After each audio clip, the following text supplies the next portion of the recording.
فهذا واحد من أنجح المشاريع ما شاء الله، فيه منافسة كبيرة وفيه شوية ريسك، بصح ريسك للناس اللي ما يعرفوناش. قلنا تشوف هذا تاع واش وكيفاش يخدموه، هذيك واش وهذيك واش. دجاج اللحم هذا واش قلت لي؟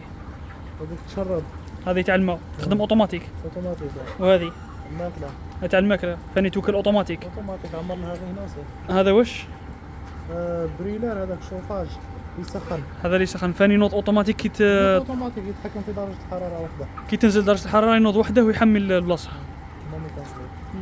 هذوك تاع التهويه هراهم.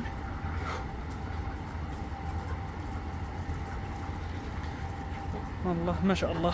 ها هي الماكله منا تنزل وحدها تمشي من، وهذا الماء ثاني يهبط منا ويروح منا. توا هذو هذا شو من يحمل الحال يدخلوا البرد. تسمى العكس. كان يحمل حال ثاني فوق اللازم الجهه هذه دخل البرد، وهذا لو كان يبرد الحال بزاف ينوض اوتوماتيك ويسخن البلاصه، باسكو الدجاج هذا لو كان يكون البرد بزاف يموت.